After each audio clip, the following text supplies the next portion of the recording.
Bem-aventurados misericordiosos, pois obterão misericórdia. Duas trocas, dois eventos, um para perdão e outro para misericórdia. A oração, irmãos, é um fenômeno presente em todas as religiões. Todas as religiões têm um momento de oração, têm um momento de devoção, tem aquele momento em que eles entram em contato com o sobrenatural, e com o divino pelo qual eles acreditam, eles creem. O homem que crê, ora. Ora porque crê, e crê porque ora, independente da sua religião. O que difere a oração do cristão das orações presentes em outras religiões, está em Lucas. Está bem gravado em Lucas. Estava Jesus em certo lugar, Lucas 11:1. Estava Jesus em certo lugar, orando, e quando acabou, disse-lhes, um dos seus discípulos, Senhor, ensina-nos a orar. E continuou falando outras palavras. Essa é a diferença que às vezes nós encontramos entre as religiões, as outras crenças em que oram e a do cristão. Tá? Porque os discípulos não pediram a Jesus que os ensinasse a orar. Que pedido assim um tanto quanto confuso, assim meio complicado de entender. Senhor, ensina-nos a orar. Quem pediu a Jesus para orar? Foram pessoas que nunca haviam orado? Quem esses discípulos que estavam com Jesus no início da caminhada terrena de Jesus? Eram judeus, a maioria judeus. E o que os judeus fazem é orar. Os judeus sabem orar. Então, eles não quer dizer que eles não sabiam orar. Tá? Eles estavam próximos de Jesus. Eles sabiam orar, claro que sabiam. Então, isso não era dificuldade para eles, tá? Todos eram religiosos, tá? Eles participavam da vida religiosa de Israel, eles sabiam, era mandamento fazer oração. Só que eles precisavam aprender a orar com Jesus. Eles precisavam aprender a orar da forma que Jesus orava. Eles queriam aprender a orar com aquele que estava próximo dele. Então, esse é um primeiro ponto. Para se orar, a gente tem que estar próximo. Próximo de quem? Daquele que a gente crê. Não adianta orar aqui e não sentir que está presente com Jesus Cristo. Não adianta orar e clamar se a gente sente que está um pouco distante. Então, eles estavam próximos. Eles queriam aquela oração do mestre que orava junto com eles ali. Essa é a diferença. Quando os discípulos pedem para aprender a orar, estão, na verdade, pedindo para orar como Jesus orava. Eles queriam aquele modelo, tanto que Jesus fala, esse é o modelo, porque o texto está dentro da oração do Pai Nosso. Não apenas uma simples oração. E Jesus critica aquela oração metódica, aquela oração que, por obrigação, a oração tem que ser solta, mas uma oração que a gente se sinta perto, a gente percebe que nós estamos próximo daquele que nós estamos pedindo. Não é aquele Deus distante, aquele Deus presente. Aprender aquela oração que rompe, né? Para eles, naquele contexto deles, eles queriam oração que rompesse os céus. Porque Jesus orava com um ar amável, ele pedia misericórdia. Quando ele orava, ele falava de perdão. Era diferente daquelas orações onde muitos judeus viravam para Samaria, né? E impetrava ali uma maldição na oração deles. Era costume do judeu fazer isso. Eu vos amaldiçoo, eu faço isso, eu quero que vocês... Então, essa oração é a oração que normalmente batia nas paredes e voltava, se estivesse em algum lugar fechado. Eles queriam aprender a oração de Jesus, aquela oração que eles viam que Deus, o Pai, respondia às orações. Então, essa oração que a gente faz. Nós, quando vamos orar, nós queremos o quê? Essa oração que nós temos resposta. Às vezes, Deus fica em silêncio, mas nós queremos aquela que tem resposta. Jesus não ensina um método, ele não ensina. Ele não dá simplesmente um modelo. Às vezes nós achamos que é um modelo, mas não é. Jesus ensina que a oração tem que ter intimidade. Intimidade e relação. É uma conversa. Então, se a gente quer ter intimidade e relação com alguém, nós nos aproximamos daquele alguém para poder conversar. Então, nossa oração, antes disso, tem que ter uma meditação. Eu estou lendo um verso só, eu busquei só um verso do Pai Nosso. E tem muito mais coisas nesse modelo de oração, esse ensino de oração. O texto nos informa que Jesus, em certo lugar orando, o texto começa assim, é a partir da proximidade que Jesus com os seus discípulos que eles desejam aprender. Um certo lugar, Jesus orando e eles como? Junto com Jesus. Então não vamos esquecer, oração é junto com Jesus. Mas aqui fala de perdoar. Nós lemos o texto de Mateus 6,12. Perdoa as nossas dívidas. Tem algumas versões que falam ofensas. Assim como nós temos perdoado os nossos devedores. Puxa, mas aqui vamos falar de característica divina. Essas dívidas aqui, essas dívidas, no grego, a gente fala sempre do grego às vezes, para poder informar que, ou documentar que está sendo do original grego, não simplesmente da versão A, B, C. Então, quando a gente busca o entendimento que fala, veio do grego, veio do hebraico, para que a gente entenda que veio do original, que aquilo ali fundamenta e dá credibilidade àquela palavra. É chamada uma palavra ofelema, a palavra dívida aqui.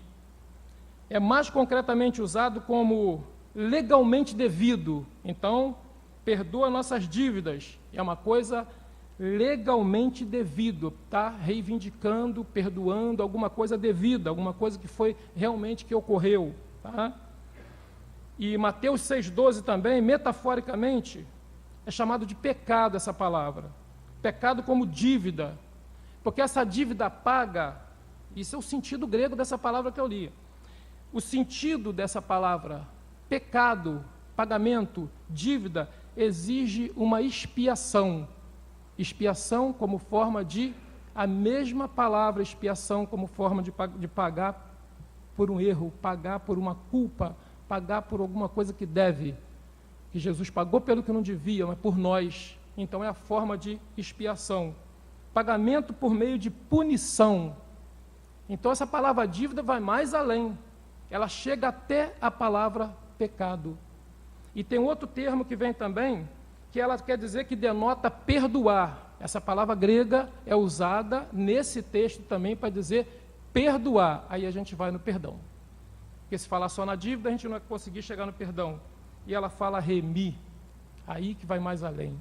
Remir quer dizer aqui libertação do pecado, da pena divinamente.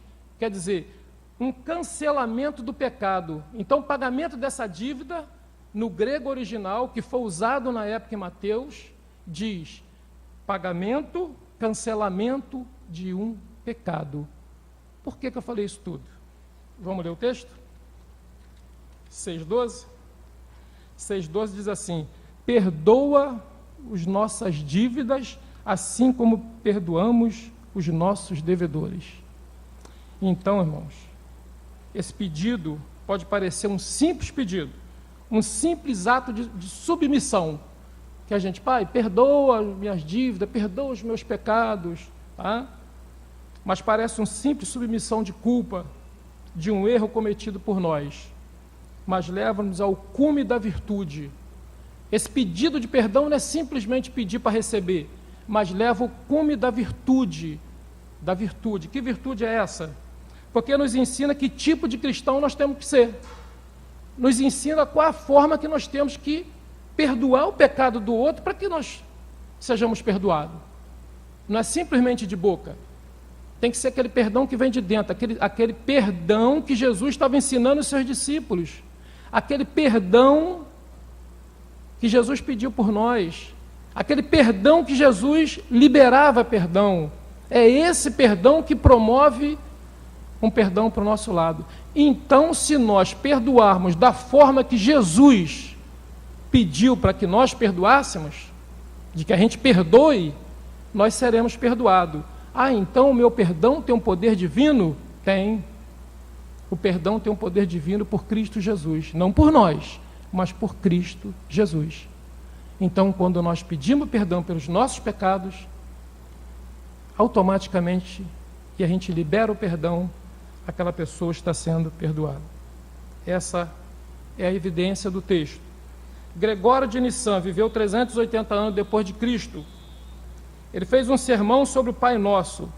Ousadamente ele disse assim, viveu 380 depois de Cristo: devemos ser semelhantes a Deus, mas também que devemos ser deuses. Ele bota Deus em minúsculo.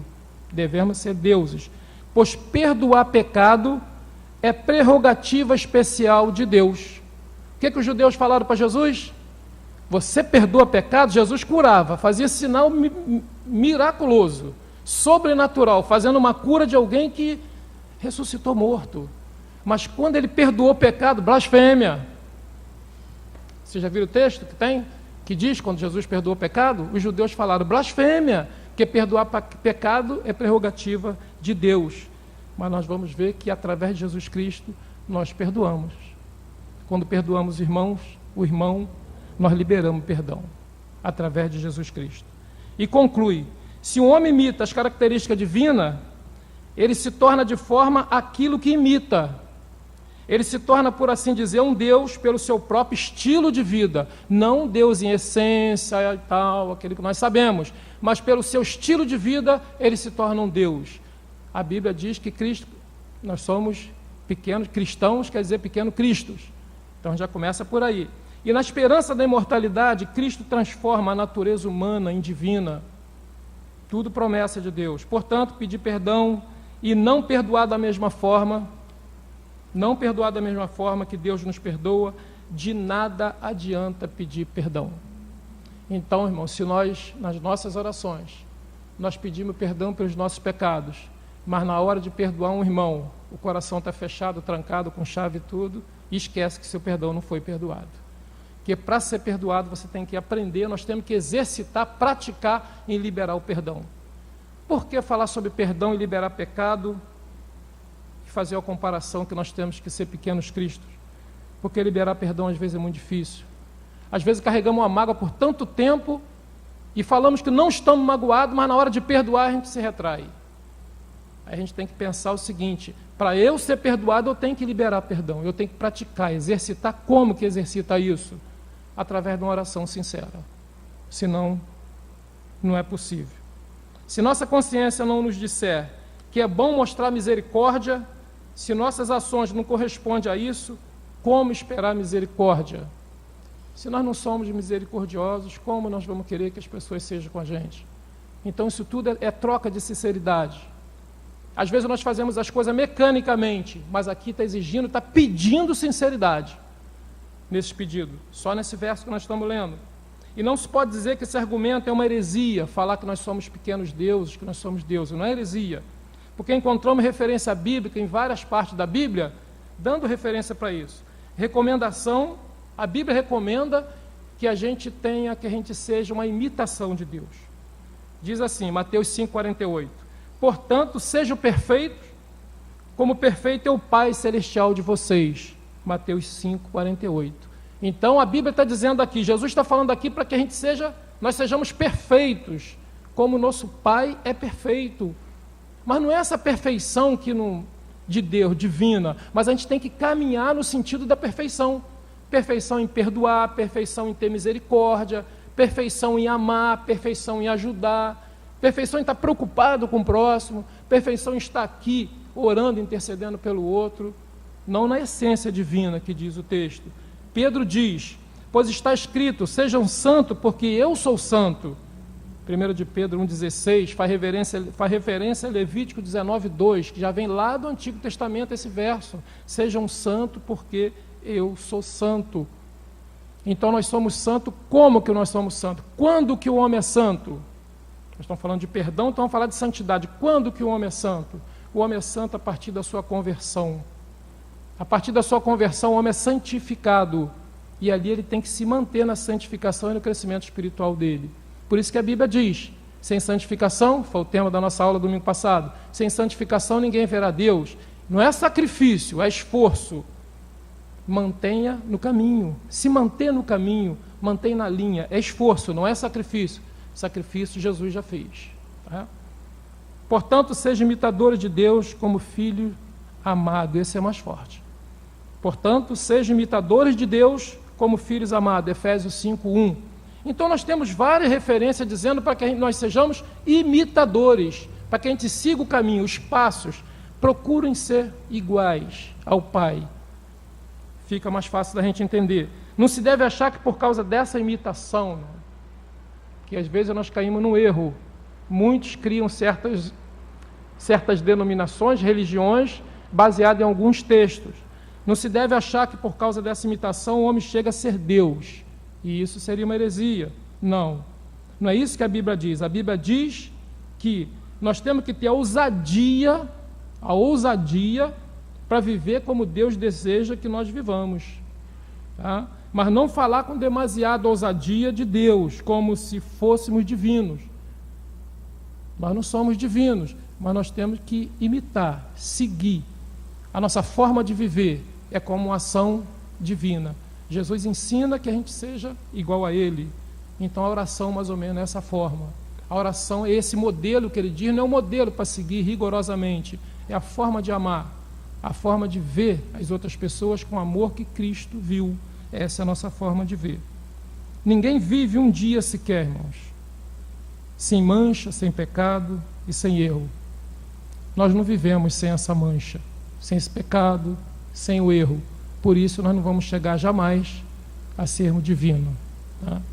Napoleão estava navegando e um soldado dele falou assim: poxa, o senhor podia criar uma religião.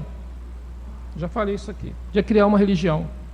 Aí ele falou assim: você não sabe o que está falando. Para criar uma religião tem que morrer crucificado e ressuscitar. A primeira eu não quero e a segunda eu não posso. Napoleão respondeu para o soldado. Então nós temos que ter nossa posição. Ninguém vive um dia sem pecado. Então, para criar uma religião tem que ter um Deus verdadeiro. E para isso tem que ser crucificado e ressuscitado. Isso ele não queria, o primeiro ele não queria, o segundo ele não pode ser ressuscitado, ele não podia. Mas a gente é sempre justificado, nós somos sempre justificados por Jesus Cristo. Porque quem nos ensinou isso foi Jesus. Então nós somos sempre justificados. Justificado, uma oração em que libera perdão. Com certeza nós estamos prontos para perdoar, e aquela pessoa será perdoada. Perdoada como Cristo perdoou, para escândalo daqueles que não acreditam que um cristão pode perdoar pecado, sim. Tá? Ele libera perdão para aquele próximo, porque quando ele libera perdão, ele tira do seu próprio coração e alivia o outro que está sendo perdoado. É isso que Jesus quis dizer. E dessa forma não tem como viver em conflito. Quando um libera perdão da forma que Jesus perdoou, não tem conflito. Tem uma frase que diz que um poeta alemão, frase de Heinrich Heine, não sei ler muito o alemão, muito não, nada, nem a versão. Pouco antes da sua morte ele disse, falaram sobre perdão, sobre perdoar pecado. Ele cometia um pecado e não pedia perdão, ele se negava a pedir perdão por alguma coisa. Aí quando interrogaram próximo da sua morte, ele disse assim: claro que Deus me perdoará, isso é ofício dele, tipo assim, claro que Deus vai perdoar, isso é coisa de Deus, ele me perdoa mesmo e acabou. Não é bem assim, não tem base bíblica para isso. Não tem base bíblica para eu crer que só Deus vai me perdoar e eu não perdoo ninguém. Deus perdoa sim, mas existe uma palavra chamada confissão. Sem confissão não tem perdão de pecado.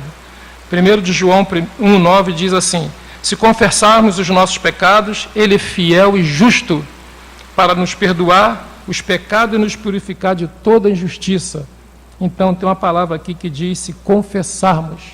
Então não é ofício de Deus simplesmente liberar perdão para todo mundo. Senão nós vamos entrar naquela, eu peco e peço perdão e está tudo certo, eu vou pecar de novo e tal. Não, aí depois já para até de pedir perdão pelos pecados. Porque já começa a crer que uma vez salvo, uma vez remido, como creem, muitos creem, tem linha teológica que defende isso, e denominações que defendem isso, então eu posso pecar, que meus pecados já estão perdoados, Jesus já pagou por ele, eu não preciso pedir, não. Tem confissão de pecado. A base bíblica que temos, tem em mente, não se deixe enganar de Deus, não se zomba. Nós não podemos nos deixar enganar, Deus não se zomba. Pois o que o homem semear, isso ele ceifará. Está semeando coisa boa, vai colher coisa boa. Tá? Isso está em Gálatas 6:7. Então tudo vai caminhando para que nós sejamos perdoadores. Nós temos que ter o coração para perdoar, o coração para amar, porque dessa forma nós vamos conseguir o nosso retorno. Às vezes a nossa oração fica em silêncio, Deus fica em silêncio, a gente não tem resposta, mas quando nós estamos com o coração puro para interceder pelo outro, principalmente pedir e clamar por aqueles que nós achamos que tem algum problema contra nós, aí o nosso coração fica mais tranquilo, nossa oração fica mais próxima de Deus, porque nós estamos fazendo isso de coração. É complicado, mas é assim, perdoar para ser perdoado. É uma teologia um tanto complicada, mas é de Deus essa teologia, porque ela parte de dentro, não parte somente da nossa boca. Essa palavra que nós falei aqui, o significado remir, perdoar dívida, a gente não pode esquecer disso. Tal remissão é baseada no sacrifício de Jesus, não o nosso. Nosso é o esforço, não vamos confundir. O sacrifício é de Jesus, o nosso é o esforço.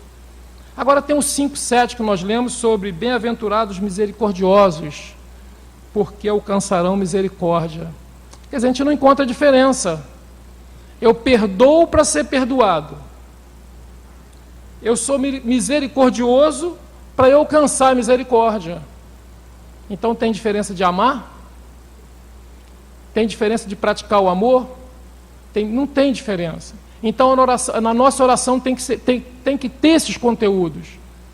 O nosso pedido, quando a gente começa uma oração, que a gente louva ao Senhor, que agradece pelo dia e tudo, o nosso coração tem que estar com um coração de misericórdia, um coração pronto para perdoar, um coração pronto para amar, porque dessa forma a nossa oração chega no trono da graça de Deus. A palavra usada para misericórdia é aleu, ter piedade ou misericórdia mostrado por alguém. Então, quando eles falaram essa palavra, bem-aventurado aquele que tem piedade e misericórdia mostrada por alguém. Para a gente só parece bem-aventurados misericordiosos na tradução, mas para eles, se fosse no literal, era isso. É usada também acerca de Jesus. E também aqueles que são como Deus, onde se deve ler filhos, os cristãos que representam as características que se assemelham à do Pai. Então isso aí tem um sentido de misericórdia de Deus, misericórdia que Jesus tinha. Então quando ele falou em misericórdia, a nossa oração, para eu alcançar minha misericórdia, eu tenho que pedir misericórdia, eu ter piedade por alguém, mostrar para alguém que eu estou tendo misericórdia. Mas Deus já tem que saber do meu coração que aquilo está saindo de dentro de mim, que é uma misericórdia divina. Então, que conexão Jesus Cristo fez quando falou essa palavra? Perdoar para ser perdoado. Ter misericórdia para eu receber misericórdia. Ai de nós, se Deus não fosse misericordioso conosco. Então a gente tem que ser cada dia mais misericordioso. O termo misericordioso é próprio de Deus. Deus bondoso, Deus misericordioso, é uma característica divina. Então, uma característica divina, Jesus fala que nós temos que ter. Então, nossa característica tem que ser como uma característica divina. Então, não é heresia falar que nós, cristãos, temos uma característica divina. Porque misericordioso é Deus, Deus misericordioso, bondoso, compassivo. E aqui, para eu receber misericórdia, eu tenho que liberar a misericórdia. Então, nós temos essa marca, característica divina. Agora vamos definir misericórdia. É uma aflição voluntária que se une aos sofrimentos dos outros. E isso quer dizer misericórdia. Uma disposição intensamente amorosa combinada de tristeza. Misericórdia. Com a vontade de participar do infortúnio dos outros. Isso é aquele sentimento amoroso combinado com tristeza e com vontade de participar das aflições do outro. Só Deus tem isso. E é isso que nós temos que ter. Então a minha característica, a sua característica, a característica do cristão tem que ser essa característica divina. Senão Jesus não falava. Porque não foi nenhum teólogo que falou, não foi nenhum escritor que colocou, foi Jesus que colocou isso para os seus discípulos, uns discípulos que achavam que eram misericordiosos porque ajudava as pessoas, fazia a obra e achava que eram misericordiosos. E Jesus fala isso para eles porque eles faziam obra por obrigação, e nós temos que ter misericórdia por amor. Então, a nossa característica é divina, intensamente divina, por meio de Jesus Cristo, não vamos esquecer. Jesus convida todo crente a tornar Deus, todos os cristãos a tornarem Deus, com essa característica, com o ato de praticar misericórdia, porque é um ato divino que ele pede que a gente copie. Tornar um Deus no sentido de igualdade de pensamento mútuo, que promoveria. Olha que a misericórdia promove. Se eu tenho uma aflição voluntária que se une ao sofrimento dos outros, e uma disposição intensa e amorosa, combinada com a tristeza e com vontade de participar do sofrimento de vocês e de vocês para mim, o que vai acontecer? Não vai mais existir excesso nem privação, nem excesso nem privação, nós vamos andar no mesmo caminho. Todas as coisas seriam comuns, nós não veríamos aberrações, não haveria razão para inimizade, Jesus não ensinou nada errado. A inveja seria uma coisa fútil por si própria, porque quem teria inveja do outro se nós tivéssemos misericórdia e o outro conosco? Não teria. E o ódio? Existiria o ódio? O ódio iria desaparecer junto com a mentira, com as fraudes, com as guerras, se todos fossem misericordiosos, se todos liberassem perdão. Nós não veríamos rumores, boatos de guerras, e guerras acontecendo, porque o homem seria diferente. Jesus Cristo, quando diz para ter misericórdia, perdoar pecado, leva-nos ao primeiro livro da Bíblia, quando diz: criou Deus o homem à sua imagem, e a imagem de Deus o criou, homem e mulher os criou. Gênesis 1:27.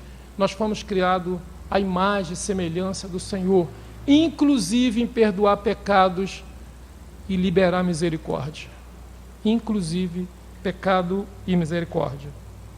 Então nós temos duas características: de perdoar e de ser misericordioso. O nosso coração não pode estar fechado para fazer as boas obras. Nosso coração não pode estar fechado para não enxergar o sofrimento alheio. Eu tenho uma história verídica que eu já falei aqui 2 ou 3 vezes na igreja, vou falar mais uma vez. Fernando deve ter escutado 2 vezes no culto das 7. Marli também deve ter escutado umas 3, mas tem alguém aqui que eu acho que ainda não ouviu. Então nós vamos falar. Quem conhece Plácido Domingos e José Carreiras? Já ouviram falar nesses 2 personagens? Personagens famosos, né? 2 dos maiores tenores do mundo, que o mundo já conheceu. Tornaram-se inimigos por questões políticas na época. Muito solicitado em todo o mundo, exigiam em seus contratos que o adversário, se um estivesse cantando convidado no mesmo evento, o outro não iria. Se Plácido Domingos estivesse no evento, José Carreira não iria, ou vice-versa, tá? Em 1987, José Carreira descobriu que tinha leucemia. Poucas pessoas souberam disso. Ele se viu então obrigado a submeter-se a tratamento sofisticado para tratar a leucemia. Viajando mensalmente para os Estados Unidos, sem poder trabalhar, com alto custo do tratamento, e as viagens, né, foi longa. Quem sabe essa doença sabe que é tudo muito caro, tudo muito difícil. E ficou sem condições financeiras para prosseguir o tratamento. José Carreiras, muito rico, famoso, ficou sem dinheiro para dar continuidade ao seu tratamento. Foi informado sobre uma clínica em Madrid, denominada Fundação Hermosa, criada com a finalidade única, ela foi criada com a finalidade única de apoiar a recuperação de leucêmicos. Ela foi criada só para isso. Graças ao apoio dessa clínica, ele venceu o câncer e voltou a cantar. Fato verídico, tá? Assim que voltou a receber seus altos cachês, José Carreira associou-se a essa fundação, foi entrar de sócio para essa fundação que o salvou, né? Assim, fisicamente. Aí começou a ajudar financeiramente. Foi então que, lendo um estatuto da fundação, que ele foi fazer parte da sociedade, ajudar, ele descobriu que seu fundador, o maior colaborador e presidente, era ninguém menos do que Plácido Domingos, seu inimigo mortal, inimigo político. E o pior, além disso, Carreira descobriu que a clínica havia sido criada, em princípio, exclusivamente para atender a ele mesmo. Então isso quer dizer que Plácido Domingos criou essa clínica, criou essa fundação para ajudar José Carreira. E eram inimigos. Tá? Plácido se manteve no anonimato para não constranger o antigo inimigo, né? Que já não era mais inimigo, porque senão ele poderia não aceitar o auxílio do inimigo. Pouco tempo depois, na apresentação de Plácido Domingos em Madrid, de forma inesperada, agradecido, né? Interrompeu o evento, tá? Plácido Domingo estava cantando, ele interrompeu o evento, foi à frente e, de joelho, foi agradecer a Plácido Domingo pelo que ele tinha feito por ele. Que ele criou aquela fundação somente com o intuito de começar a tratar do antigo inimigo. Plácido ajudou ele a se levantar com um forte abraço e selar o início de uma grande amizade. Mais tarde, numa entrevista, uma repórter perguntou a Plácido Domingo, a pessoa que ajudou, o cantor que ajudou, por que o senhor criou uma fundação que, além de beneficiar um inimigo, também ajudou um dos poucos artistas que poderiam lhe fazer concorrência? Que, além de inimigo, ele fazia concorrência. Era um cantor de ópera, um cantor conhecido, famoso, um tenor, né? Sua resposta foi curta e definitiva, porque uma voz como aquela não poderia perder-se. Ele falou isso para ficar mais social. Mas por quê? Liberou um amor, liberou perdão, liberou misericórdia.